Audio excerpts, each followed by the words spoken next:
Şaka gibi doğa. Vietnam'ı vallahi Ninh sevmeye başladık. Satıcılar karada peşimizi bırakmıyordu ama suda da bırakmıyor. Geldi madam diye. Fotoğrafımızı çekti. Hala çekiyor.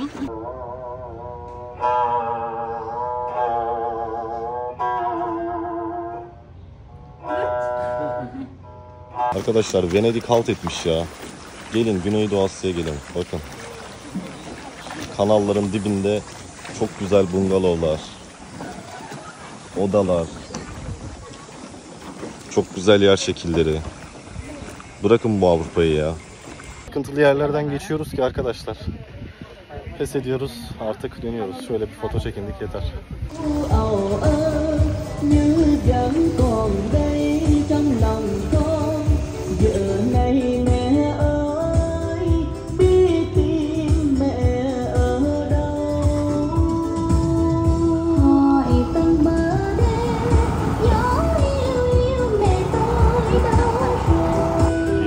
Merhaba arkadaşlar. Biz Çıkasya'ya kadar tabii ki saat 12 oldu. Yine motosiklet kiraladık 60 bin. Dün birazcık fazladan benzin doldurmuşuz.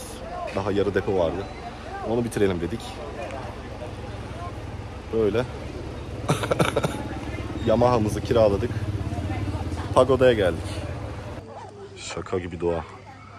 Vietnam'ı vallahi Ninh sevmeye başladık.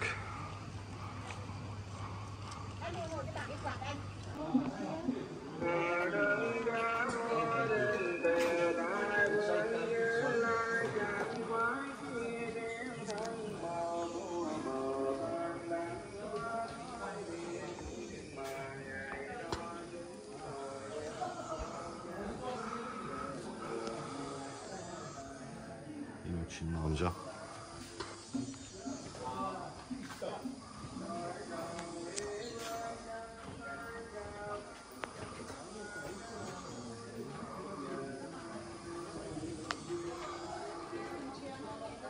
Sırf arkadaşlar burada da çok fazla böyle koşturan insanlar var peşinizden. Yani burada bile yani 20 liraya yüzü gülen, çalışan insanlar var. Şöyle bir tapınma alanı pagoda. Daha da yukarı çıkıyoruz. Mağaraya pagoda yapmışlar arkadaşlar. Tapınma yeri. Daha da yukarı çıkıyor içerisi, bakalım ne çıkacak karşımıza. Sıcaktan bunalmış bir Elif ve mutlu. Ve pagoda, dağın tepesinde bir tane pagoda işte. Artık bunlara sıkıldığımız için tat vermiyor.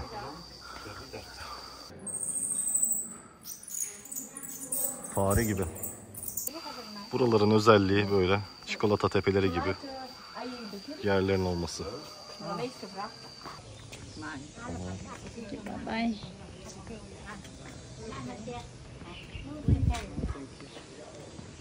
Havada satmaya çalışıyorlar.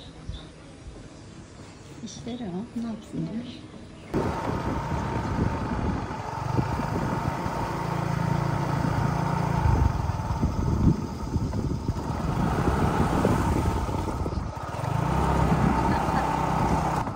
Offroad'a da girmedik demeyiz arkadaşlar.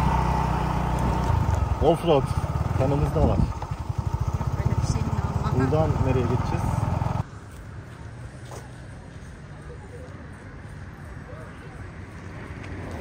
Buralara tırmanacağız bakalım. Kişi başı girişin 100.000 lira olduğu şu Hang Mua mağarası ve tepedeki pagodaya doğru yola çıkıyoruz. Bahçeyi güzel yapmışlar ya.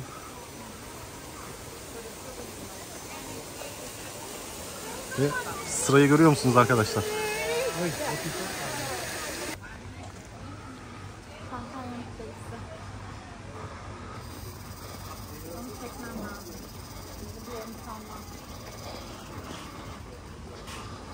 Bismillah, başlıyoruz.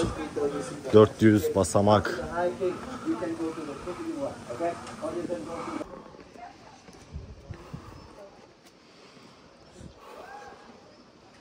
Buna kaplumbağa yöntemi diye bir yöntem ismi buldum arkadaşlar. Hızlı koşan atın boku seyrek düşer misali. Hızlı giderseniz çabuk yorulursunuz, enerjiniz kalmaz.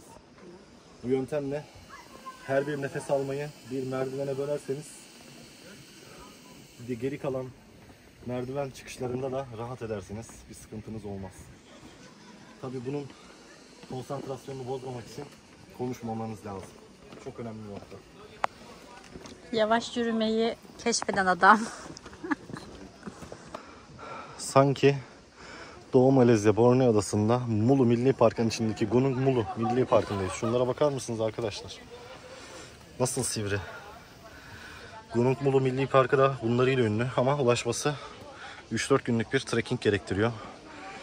Vietnam'da Ninh Binh'de bunu bulabiliyorsunuz.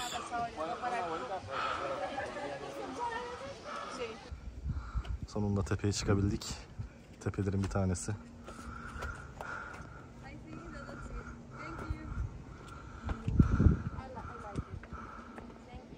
Böyle yerlerden çıktık, böyle yerlerden iniyoruz. Bir bacak büyüklüğünde merdiven. Ah.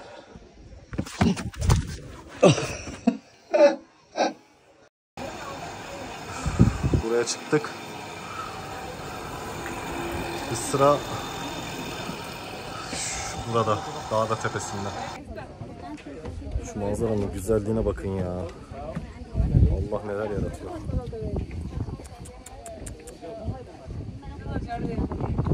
Oh, çok güzel. Şu yansımaların güzelliği.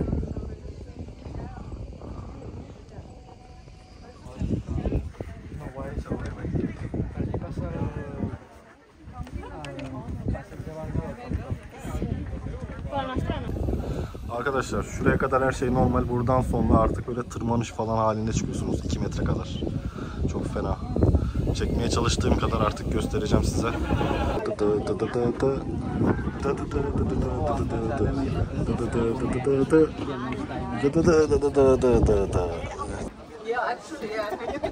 Şu yerlere bakın ya.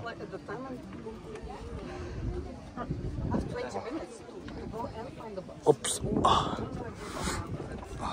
Resmen şöyle yerlerden gidiyoruz. Sıkıntılı yerlerden geçiyoruz ki arkadaşlar. Pes ediyoruz, artık dönüyoruz. Şöyle bir foto çekindik yeter. Benim için çok zor. Dağcılık yapmadık demeyiz resmen. Yani çıksak tepesine inmesi biraz daha zor olurdu. Ucundan çekindik acaba fotoğraf. Bu tarafa geçtikten sonra rahat bir yer var mıydı? Hep mi öyleydi? Oraya çıkıyorsalar bu delilik yani. Çok fena. Ki benim başım dönmeye başladı. Ellerim kaymaya başladı. Kayalarda zaten ne? Kaygan. Ha, kaygan böyle artık parlaklaşmış. Gösteriyorum hemen. Dağcılık yapmadık demeyiz. Ya son noktaya kadar güzel, hadi bir nebze. Ama o son noktadan sonra ejderin üstüne tırmanırken kayaların üstünde yürüyor. aynen öyle. Ama şöyle düşün, Gunung Mulu Milli Parkı deneyimi yaşamış olduk burada. Demek ki bana göre değil. Bana göre de değil. 4 gün yapamazdık öyle bir şey. Böyle bir manzara için değer ya. Ninh Bin manzarası. Aksiyon. Ejdere değmez ama. Şöyle Vietnam bayrağını gösterelim. Maşallah ya. Helal olsun.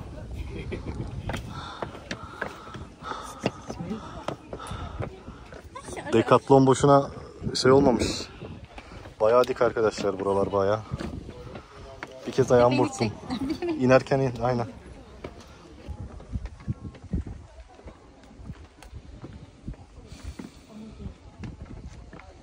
Devam. Kayaları görebiliyor musunuz? Yakından göstereyim. Sivri olduğu anlaşılmıyor. Böyle elimden anlaşılır. Böyle bunların üstünden ejderha yapmışlar ve insanlar bunun üzerinde Yürüyor yani. yürüyor, oturuyor falan. Ejderhanın yanında fotoğraf çekinebilmek için. Bize göre değildi. Kaçtık.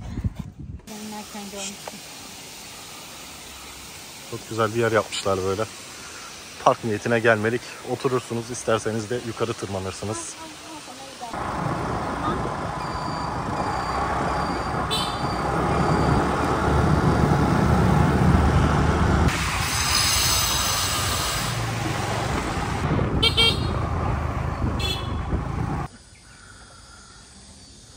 Yeniden merhaba arkadaşlar. Çok mantıklı sistem ya, elle çekmektense. Evet, yeni bir yapmayalım diyoruz ama duramıyoruz da hasta olmamıza rağmen yeni bir maceraya başladık. Vakit nasıl geçecek dedik. Saat daha 2, 7'ye kadar vaktimiz var. Bir de bu Tamkok köyünün oradaki botu deneyelim dedik. 350 büyük tur. Yani görmediğimiz yerleri de görürüz diye. Başladık bakalım.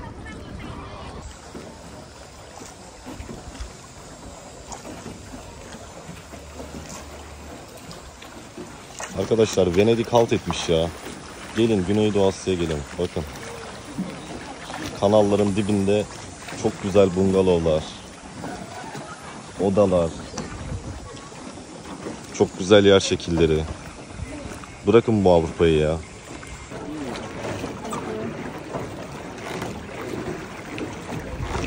Satıcılar karada peşimizi bırakmıyordu ama suda da bırakmıyor. Geldi madam diye. Fotoğrafımızı çekti. Hala çekiyor. Ve gördüğünüz gibi fotoğrafımızı çekti. 1 dolara sattı. 1 dolar da iyi de. Bana 1 dolar değil gibi geldi. 30 mu dedi? 30 demiş olabilir ya. Eğer öyleyse iyi. Göreceğiz çıkışta. Şu tatlığa bakın ya.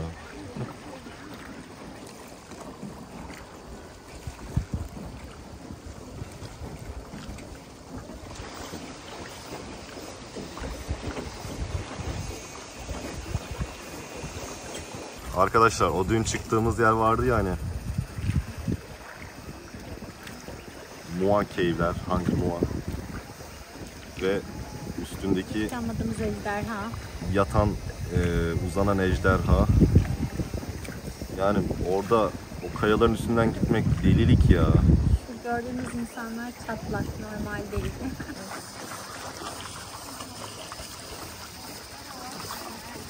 Dün tepeden gördüğümüz tura katılmışız şans eseri.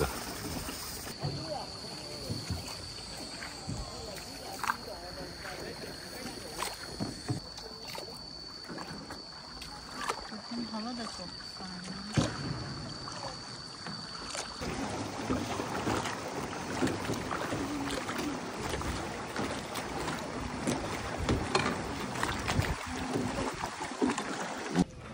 Ayaküstü yazık diyoruz arkadaş. Benim öyle bir özelliğim var. Yani birisi masaj yapıyor.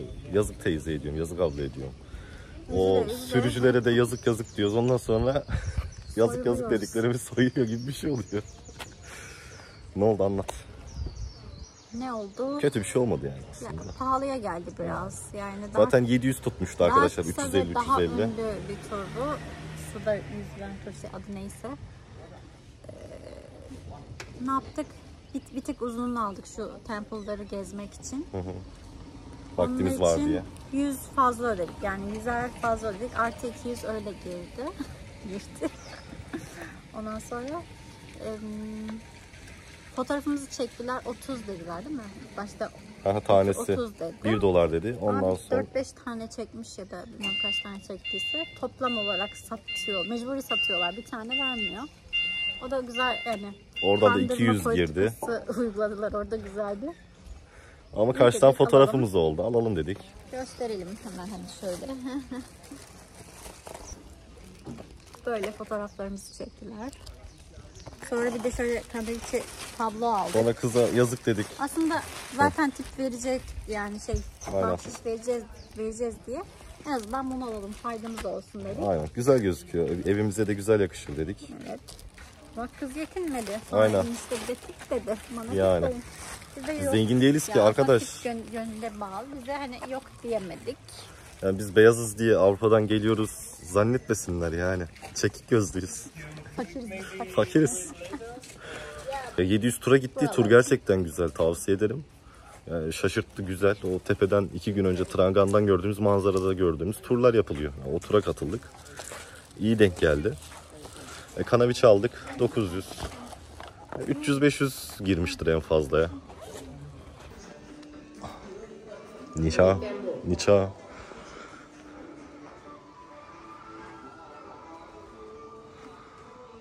Artık tapınaklardan gına geldi arkadaşlar bize ya.